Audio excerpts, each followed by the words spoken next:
Well, for those of you who are just joining us and maybe in our online audience, I'm Arielle Kennan from the Digital Benefits Network. And it is my pleasure to introduce our next panel, exploring emerging legal and policy trends in state and federal AI governance. It's my pleasure to welcome to the stage Quinn Anex-Ries. Quinn is a senior policy analyst on CDT's Equity and Civic Technology team, where he focuses on ensuring that government uses of AI advance equity, mitigate bias, and protect individual rights. Quinn will be sharing a brief overview presentation on the legal and policy landscape, and then the panel will come out and join him. So please welcome Quinn to our stage.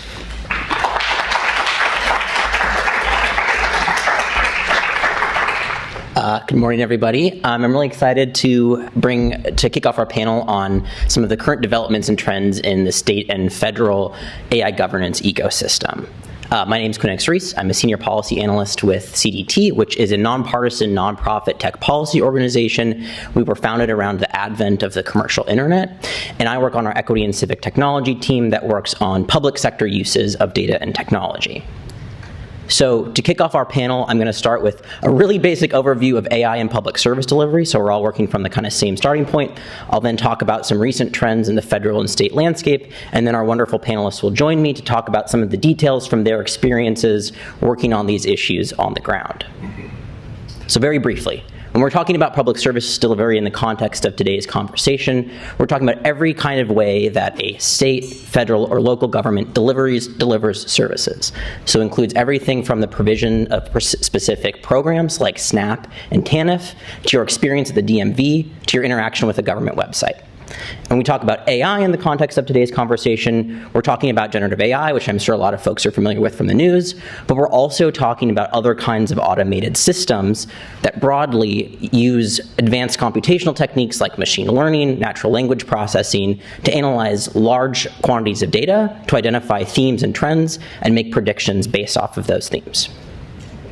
Now, AI in public service delivery generally serves several core functions. These include things like improving customer service, so automating part of the application process for a specific benefit, making it easier to interact with the user interface. It can be used to prevent fraud and waste, so identifying duplicate applications, tracking potentially fraudulent behavior and flagging those applications. It can also be used to reduce administrative burden, so reducing the amount of paperwork, say, that a social worker has to do so they have more time to spend with their clients. And lastly, it can improve the efficiency and effectiveness of public benefits decisions, so helping to make better decisions about who is eligible and delivering those benefits in a more timely way. While there are indeed benefits, there are also significant risks that come when we use these systems.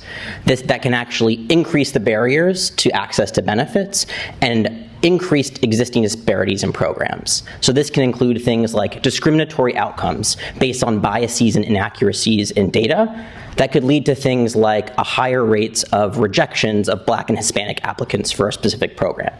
It can also lead to inaccurate information or incorrect benefits decisions. So people may have seen in the news recently, New York City, for example, rolled out a chatbot that actually inadvertently told small businesses to violate labor laws. So that's a pretty big problem, right? Also, these systems can introduce new cybersecurity and privacy risks. So it can lead to potentially the inadvertent disclosure of personal information that could lead to something like identity theft, which is also very bad. So when you're thinking about using AI in public service delivery, you have to have a really keen attention to the potential benefits and these potential risks. And so this is something that both the federal government and state governments are now really thinking hard about, that creates some really important frameworks and policies for how programs on the ground are using these technologies. So, as you may know, Congress hasn't been able to do much lately, so a lot of the AI governance at the federal side has been happening in the executive branch. Under the Trump administration, 2 different AI executive orders were signed. I want to highlight especially that the second specifically called out the use of AI to improve government services and acknowledged the need to also preserve privacy, civil rights, and civil liberties while doing so. More recently, as you may know, President Biden signed an executive order that has launched a whole range of sweeping actions across the federal government, including launching a whole of government initiative to ensure that agencies implement AI governance measures. The key component of this is a recent memorandum issued by the Office of Management and Budget to the heads of agencies about AI governance, innovation, and risk management.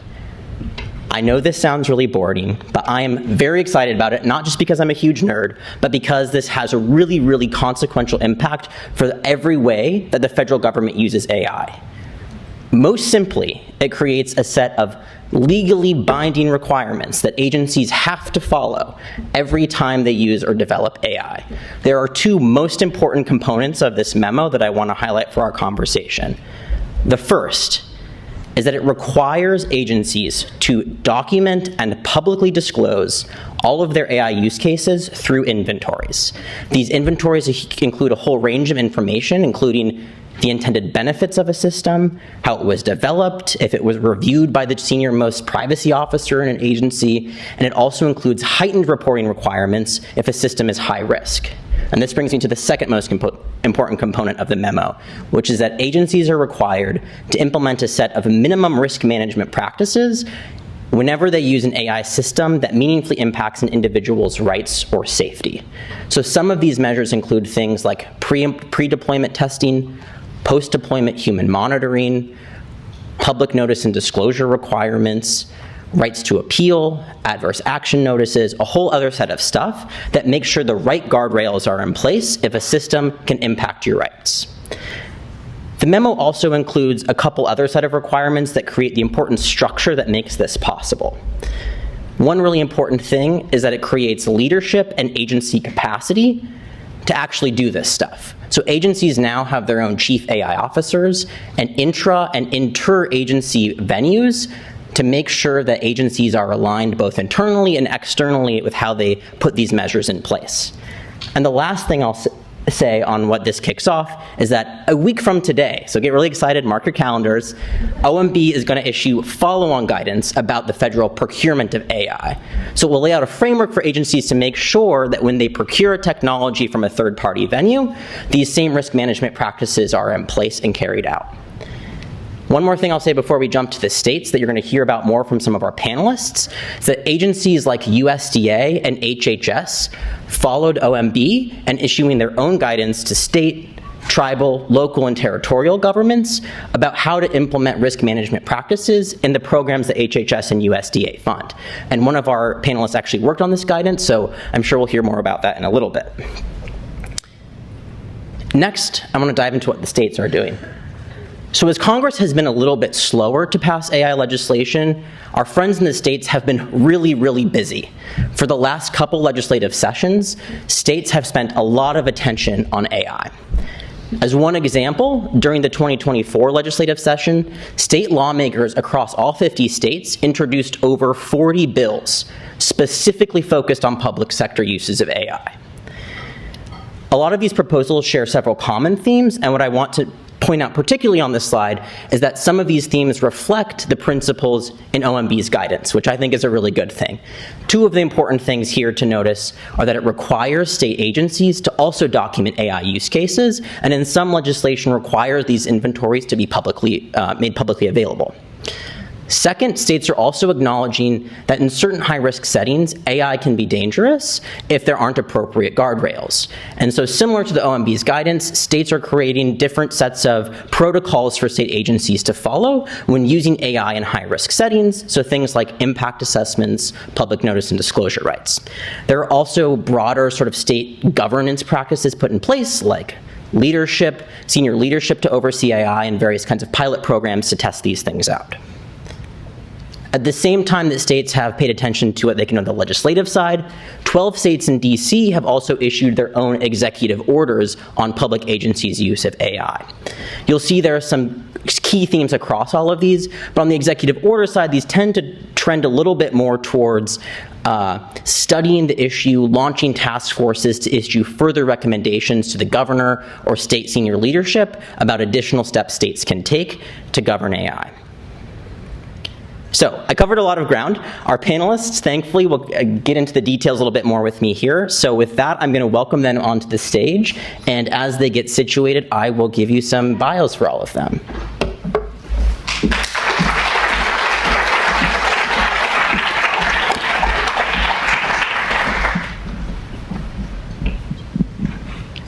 Okay. Starting from my left, I'd love to introduce Grant Fergusson, who is a counsel at the Electronic Privacy Information Center, EPIC, where he leads EPIC's work on government use and procurement of AI and automated decision-making systems. Through research, litigation, and consultations with agencies and lawmakers, Grant regularly advocates for the adoption of clear, human rights-centered AI regulations across the country. He holds a JD from Harvard Law School and an MPhil in Public Policy from the University of Cambridge and a BS from Yale University. Next, Nikki Zeichner is a lawyer with a decade of experience leading digital transformation initiatives in government. She focuses on helping government teams responsibly leverage new tools and processes in their daily work. She played a key role in drafting the HHS plan for promoting responsible AI use in benefits delivery. And last but not least, we have Harrison MacRae, who serves as the Commonwealth of Pennsylvania's Director of Emerging Technologies in the Office of Administration. In this position, Harrison focuses on AI and how the Commonwealth approaches responsible and effective implementation of AI. Previous to joining the Commonwealth, Harrison was a Govern for America Fellow and the Strategy and Analytics Lead for the Missouri State Government's Division of Personnel. Please join me in welcoming the panelists today.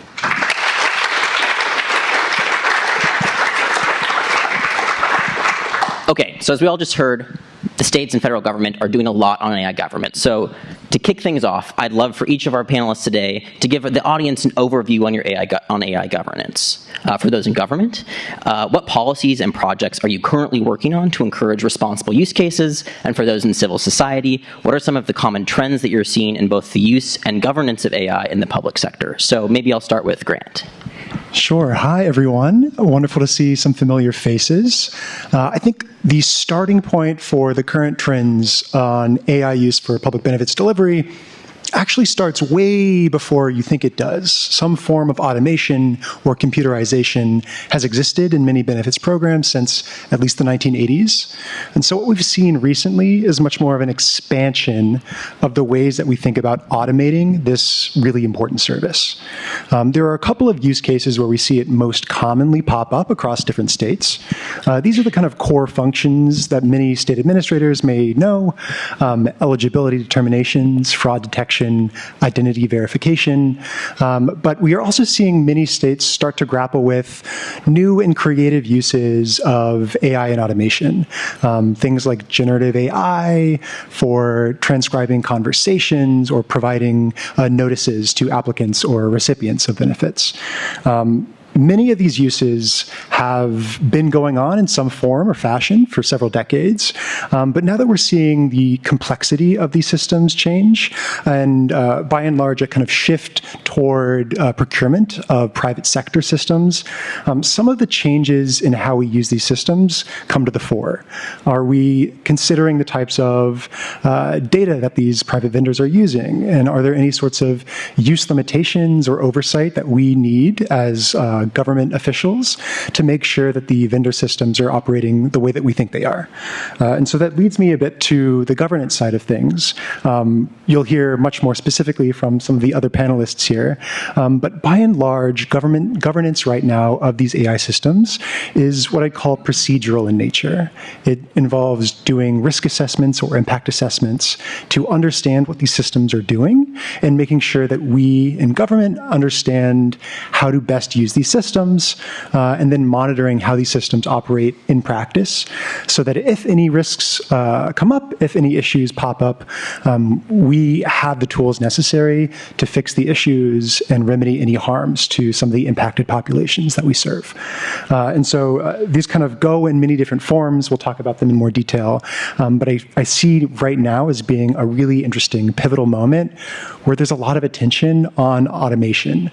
And I think now is the right time to really start thinking about the ways to use these systems responsibly instead of just trying to get new systems in as quickly as possible. There's a chance here to do some really good work, and I'm really excited to have this conversation today. Thanks, Grant. Maybe Nikki, tell us about some of the projects you've been currently working on. Yeah, so I started, can you all hear me okay? Great, nice to see you all. So I started 2 years ago in this space with the Department of Labor. I think there are a few folks here who are working on UI, unemployment insurance, and I really got started there when folks were trying to, at the national level, trying to make an impact and help these state teams that were struggling with a lot of administrative burdens. And so, like when I was at the DOL, there were a lot of folks who were saying, okay, we really need to help these state teams, as opposed to saying we need to help individuals who are trying to access these programs. We need to also think about how to improve the circumstances of folks who are actually processing all these applications.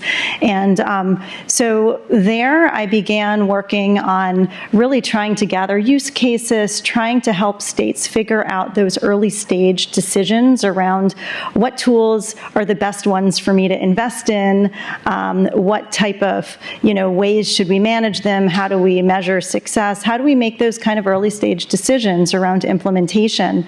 Now I'm with HHS, and it's very similar. There are state agencies that are struggling with all of the things that maybe many of you struggle in your day-to-day work with.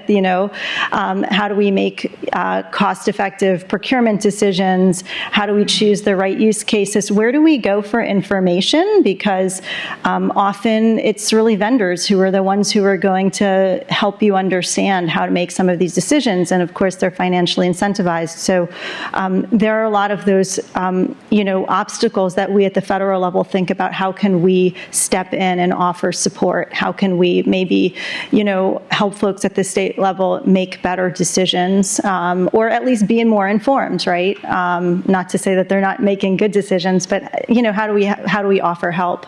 I know that there's a lot of regulatory work happening right now.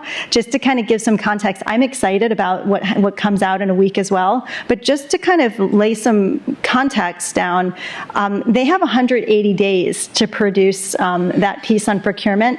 And I worked on the HHS piece. This was a plan for promoting responsible AI in public benefits use. We had 180 days as well. And everybody is scrambling, trying to understand this landscape from different angles. And then we're also pushed to get something out the door very fast. And also, it's not just one person sitting there writing something and it has, having 180 days. It's like lots of people from all the programs and the White House and the agency. So all to say, I think that the policy making is iterative. The things that come out the door are going to be preliminary, and they're going to evolve and grow.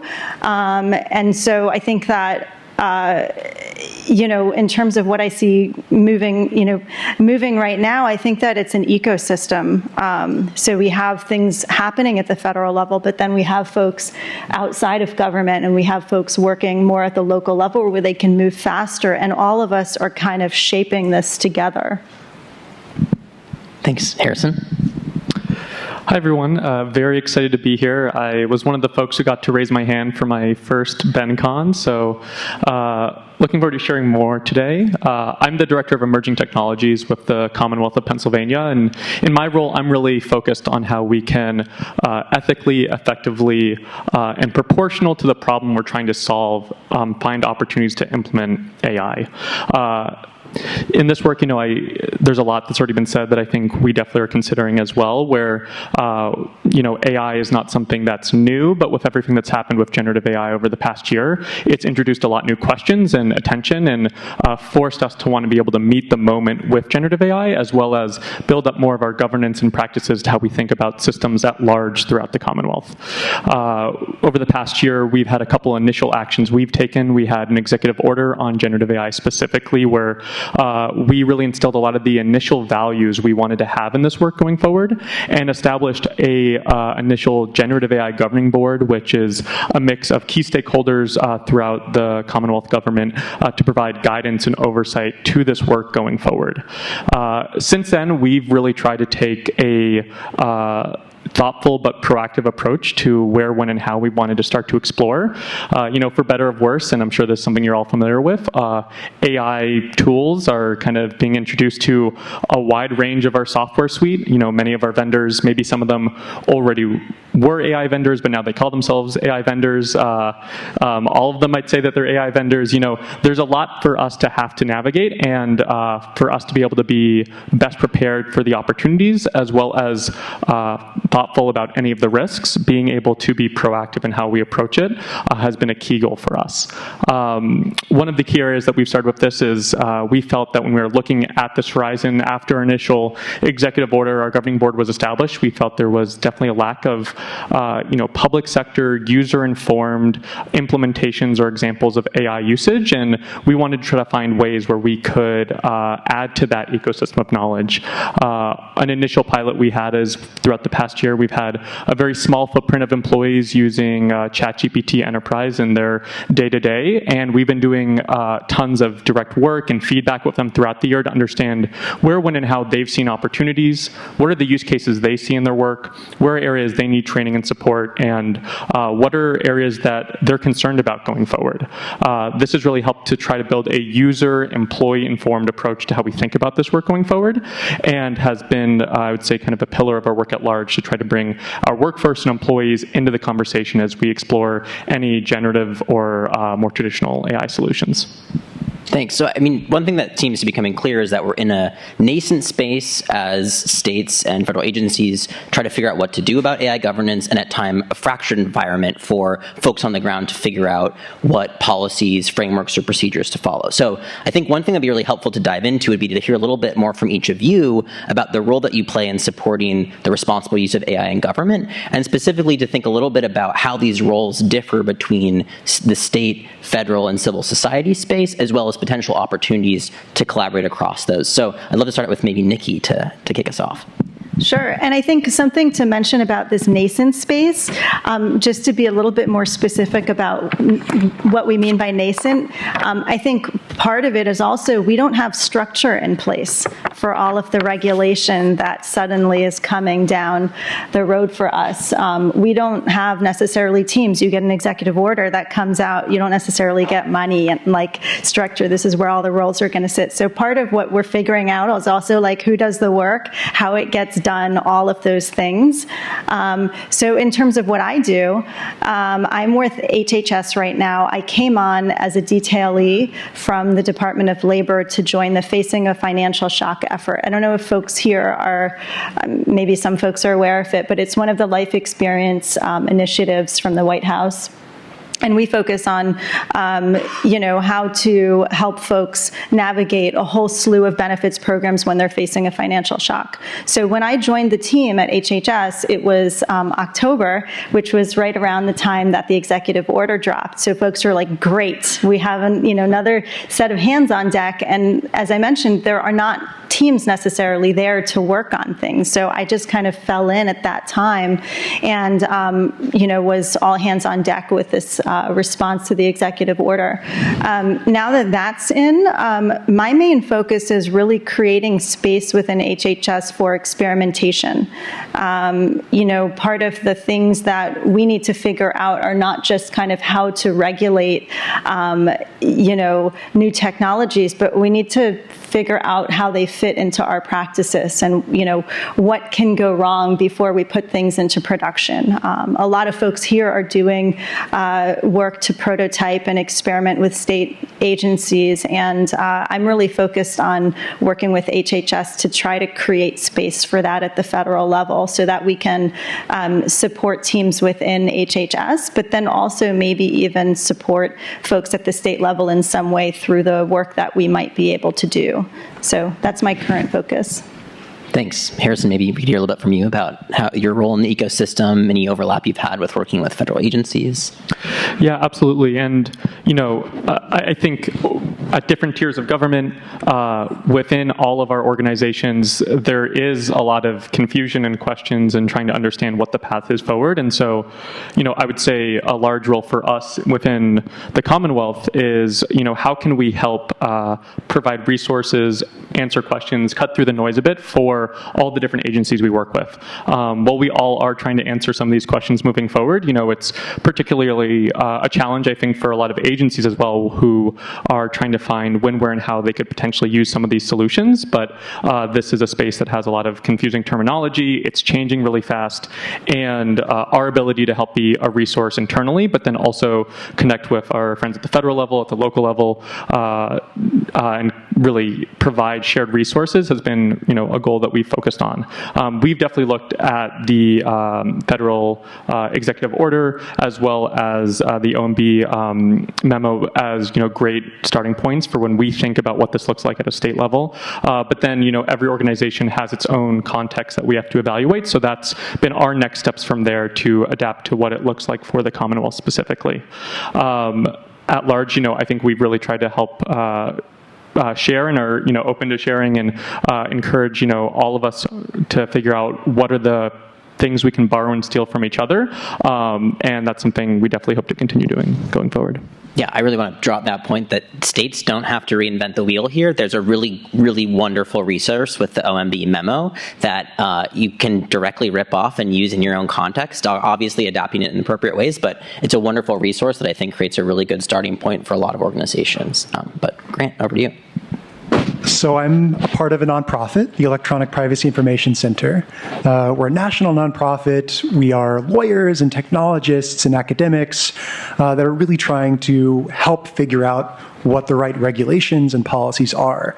But I think the best way to explain the role of nonprofits, civil society organizations, other organizations in this space is actually to be a little interactive. So if you could raise your hand if you've ever used AI, either for public benefits delivery or personally. Wow, there are a lot of hands. That's wonderful. Keep your hand up if you feel comfortable explaining how those systems work to someone who has no clue.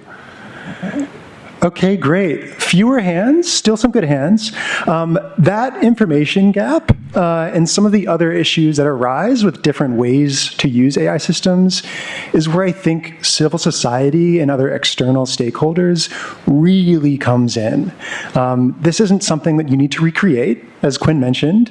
It's also not something that you have to do within a bubble. There are a whole range of organizations, academics, that want to help you. And as some earlier presentations mentioned, one benefit of some external stakeholder engagement with organizations like mine, we're not looking for money. We get funding independently, and we are happy to assist for free. Our time, our energy, our resources, we're here because we care about the work. And so think of this as a way of bringing in some external perspectives, particularly with people who have been in this space for a while. I'll mention this is a very nascent space for regulating the technologies, in part because a lot of the companies that are building AI systems have years of research and development in front of us.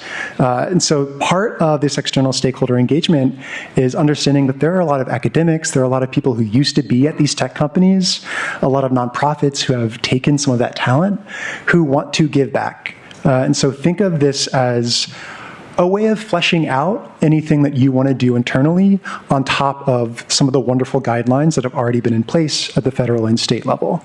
We're kind of a third prong when you need us, and we are, I promise you, very eager to help.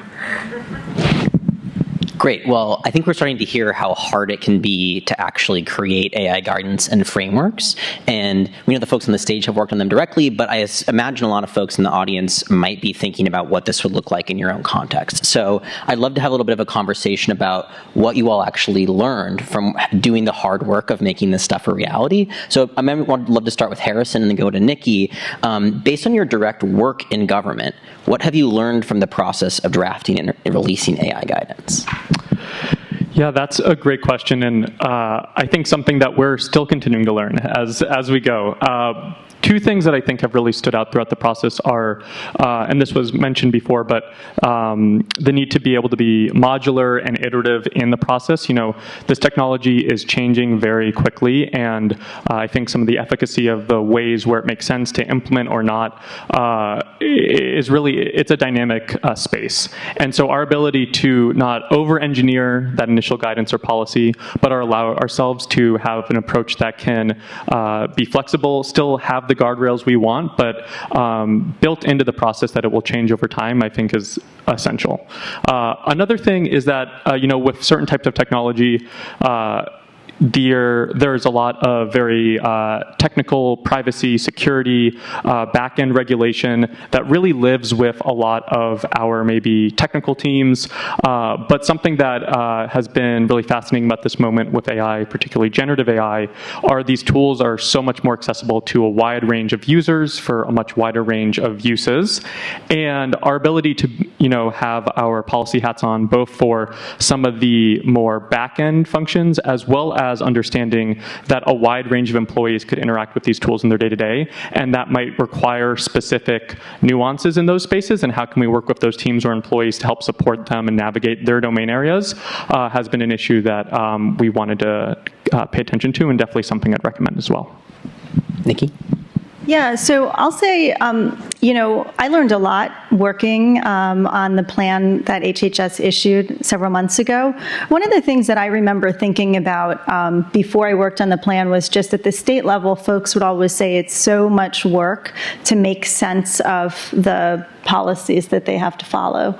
And working at the federal level, I realized at HHS, it's a huge agency. And so when you're working on drafting, policies that are going to oversee many, many programs that then are administered by many, many states, it made sense of why it might be so cryptic. On the one hand, it's hard to issue policy that has meaning, right? But in a short period of time, which is what many people are tasked with doing right now. But also, you have to make it applicable to so many different programs that are unique. And so I kind of understood that better through the process. We had so many stakeholders involved just from all of these different parts of the government. And then, many external folks that we consulted with various different areas of expertise. So it kind of helped me realize why things don't always feel as specific as you kind of hope that they would. So I think that was like one really big lesson. I think a lot of folks are like, oh, it should say this, it should say that. But then when you think about all of the many, places that it's going to cover, there's a certain generosity also in that flexibility, because people who are drafting are also thinking we don't want to box folks in to something that might make sense in one place, but then there are all these others where it might actually be a huge burden or might not actually be helpful. So that's I guess probably where I'll start. I learned so many more things. I mean, if you ever get a chance to work on policy, even for a little bit, I recommend it. But yeah. Yeah, so Grant, as a follow-on to this conversation, for the governments and agencies that are potentially looking at publishing their own guidance, what can they learn from some of these existing resources, like agency guidelines, academic research, or even international frameworks? Yeah, so we've talked about this a bit already. A lot of the work has been done for you at the state and federal level already. I think the OMB memo that we discussed earlier is a very solid foundation, not only for what sorts of procedural things you should be considering, but also to substantively understand what the kind of risks are when you think about using automated systems for really important decisions about people's lives. A lot of federal agencies like HHS have put in additional work to flesh out what that means for specific use cases, for Medicaid, for unemployment insurance, for other benefits writ large. What I'll add is that this could be seen as a solid floor, but there are other sources to take some inspiration from. And so there are kind of 2 points I'd like to add to the conversation. First, Europe has been doing a lot of this as well. And for many reasons, they're kind of further along in the process than we are in the States. So as I mentioned earlier, a lot of the regulation right now is very procedural. It's monitoring these systems. It's notifying people of their rights. It's understanding the risks. We haven't gotten to the point where we understand exactly how these systems operate enough to put really strong restrictions in place or use guidance. The EU has gone a little bit further. They have some prohibited use cases. They have some requirements for companies that are providing these tools. And so I like to think of the EU's AI Act as kind of vision of what a potential future would look like. Not one that we have to adopt, but one to think about when you're incorporating your own ideas about how to use and govern these systems. There's also a wide range of academic and civil society research, both on the use front, the governance front, and the procurement front. EPIC and CDT have released resources. Standard-setting bodies like the IEEE are in the final stages of producing their own standards for AI procurement. These are a lot of additional resources that can be valuable as you start to incorporate them into your own processes to see what works for you. Like, there is not going to be a one-size-fits-all situation for many of these systems and many of these public benefits programs. The additional thing that I'll add is broadly that this should be seen as kind of the first step in an iterative process. It's very nascent right now. As you start to adopt processes and see what issues arise, what systems work, what processes are really impactful, it should be time to consider more stringent ideas about what you want to do with these systems. What are the proper uses? What should you be training your agency employees on, caseworkers? What sorts of information do you want to make public to beneficiaries, to applicants, to the public writ large? And so think of this as kind of the first of a multi-step process to really get this right.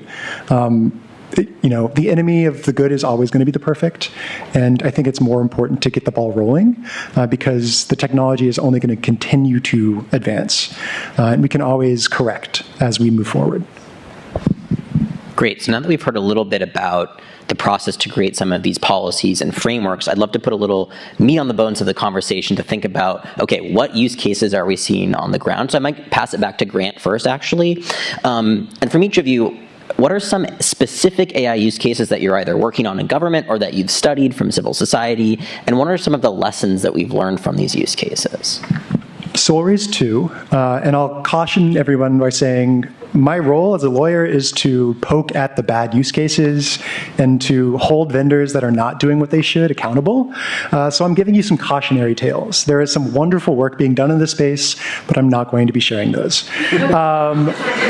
I'm going to start with a cautionary tale that has improved. For those who have worked on unemployment insurance, Michigan used to have a system called Midas that had a lot of issues around false positives and error rates that actually got them into some legal trouble. It cost over $1 million, I'd say close to $10 million, for them to have to go through this long lawsuit over a faulty unemployment insurance system and to find a new one to replace it. What the silver lining of that process is that when they were in the procurement process of finding a replacement vendor, they actually used Deloitte, a kind of major vendor in this space. They added in something in the contract that I think is really, really exciting. A lot of the issues that we see in some automated benefit systems are issues about agencies not fully understanding how the systems are operating, or vendors not being fully transparent about some of the issues that their systems have, some of the limitations of their systems. Well, what Michigan did is that they had a data escrow and source code escrow provision in their contract. What does that mean? Well, every time that Deloitte wanted to update the system that it provided to Michigan's unemployment insurance agency, they had to put their source code and their core data into a data escrow of sorts, where an independent auditor could come in and routinely check to see, hey, does this source code actually produce the results that we want? Can we red team the system to see if it's actually producing accurate, unbiased results for impacted populations?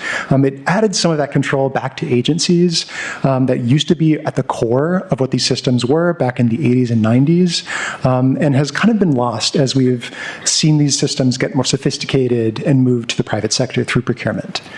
The second one that I'll raise is similar, a kind of data issue, where there's a system that is used by several different states by Thomson Reuters.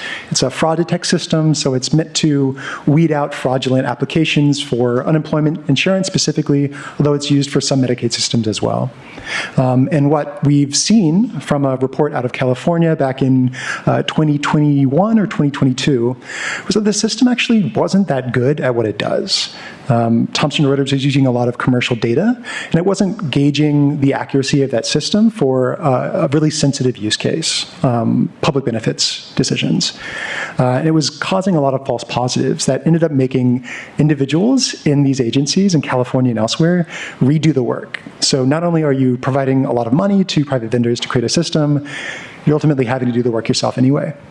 And so that just raises this question of the data of all of this. To really make these systems work, agencies need to understand what data is going into these systems and make sure that it's representative of the impacted populations that you have. What can seem like a rounding error when you're developing a system for a whole range of different agencies across the country can really become a massive problem for those who most need help when you are actually deploying it in a specific context.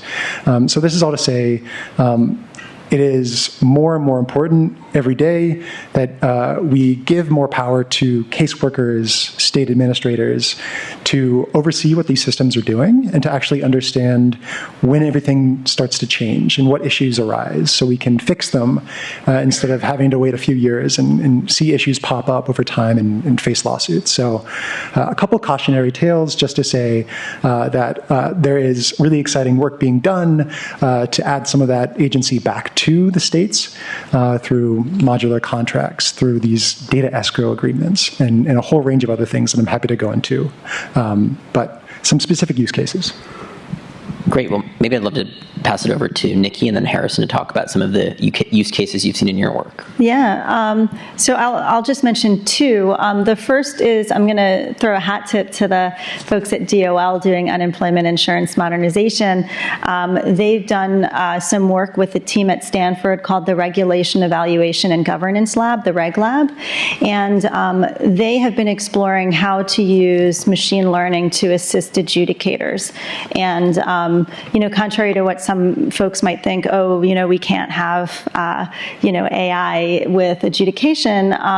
Some of the things that they were exploring were when we have incoming applications, can an AI help us route them into simple versus complex cases so we can send them to adjudicators who are best suited to handle those types of, claims, that type of work. And it got really in the weeds. Then you think about, what makes something simple? What makes something complex? And I think that they've, I'm not there any longer, but I think that it's probably produced a ton of learning of really how kind of granular it can kind of get in terms of what the decisions that you're making along the way to do administrative things, not really to make decisions that are substantive, but to just kind of figure out how to work efficiently.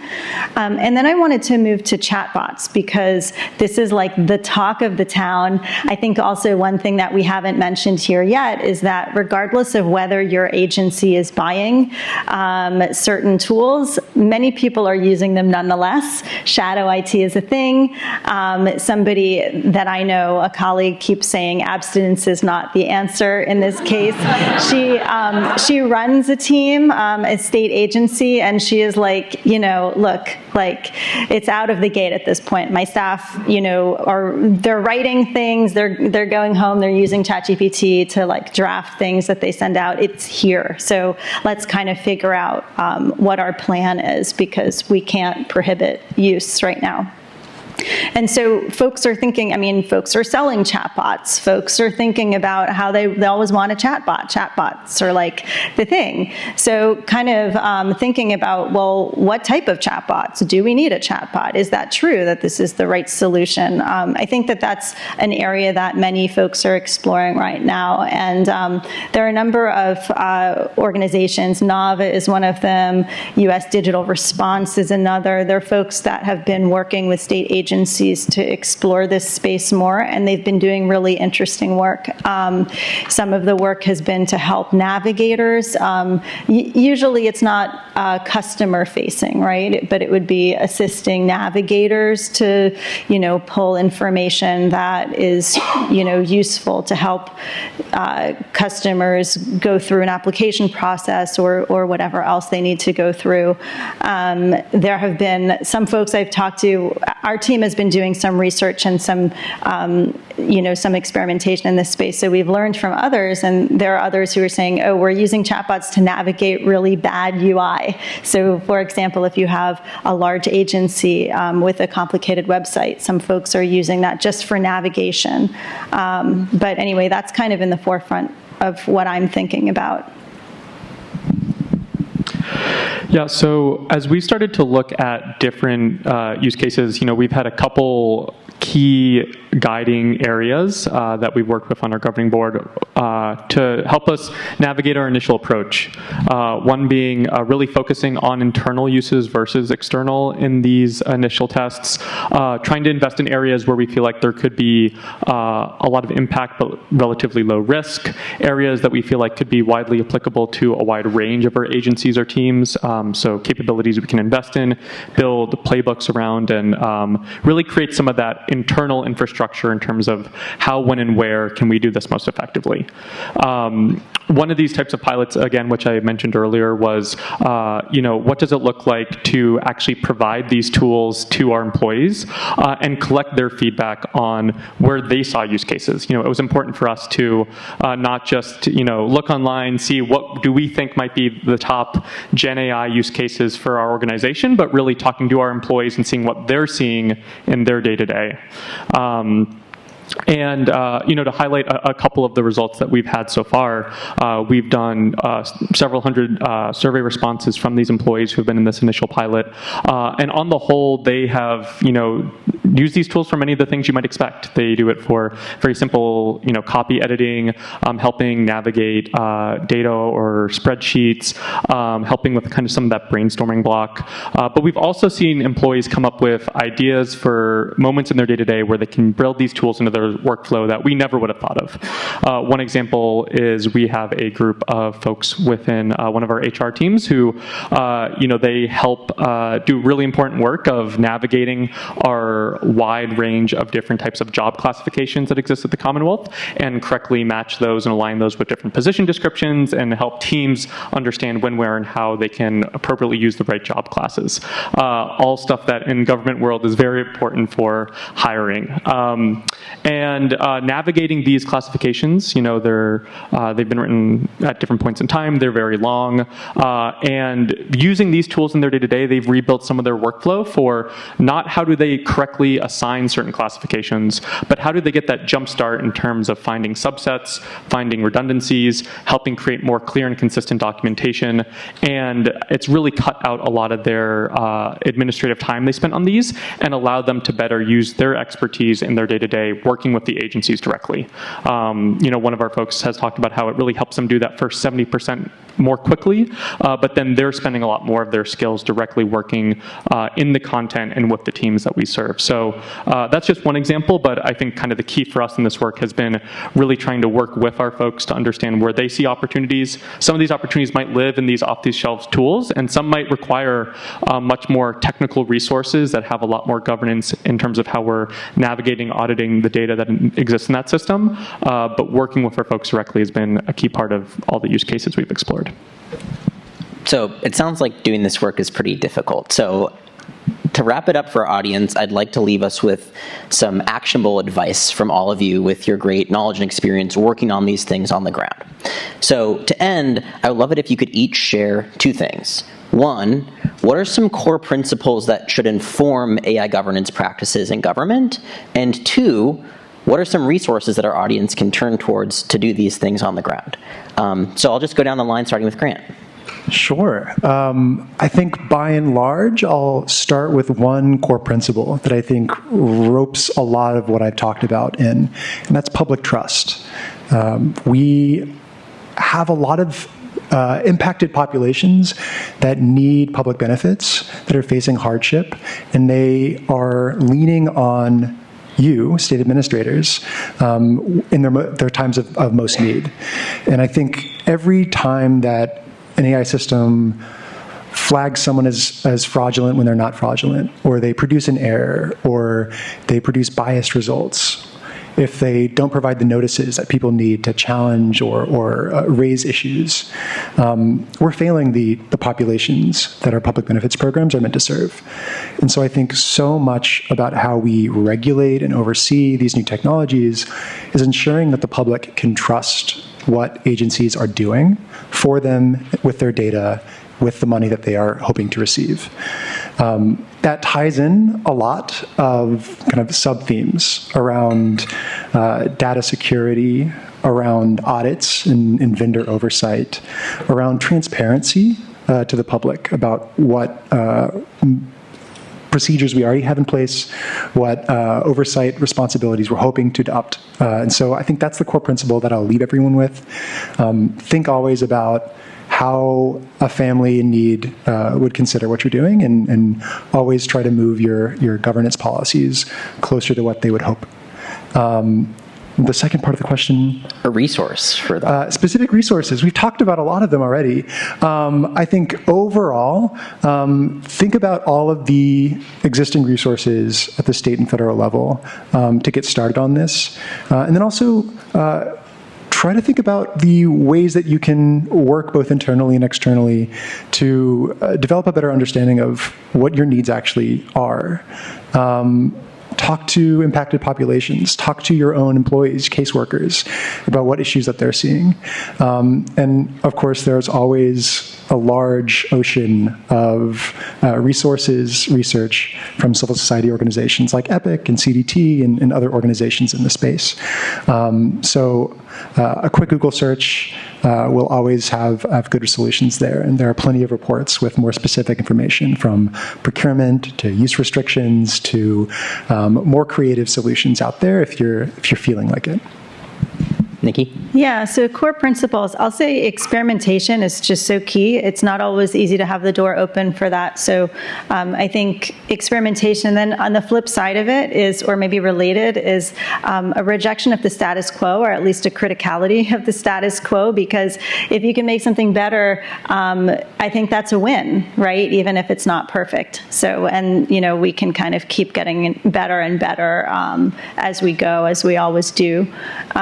In terms of resources, if you're in government, I think that the ones to keep an eye out for are whatever GSA puts out, I feel like is kind of the leading authority for us in our world.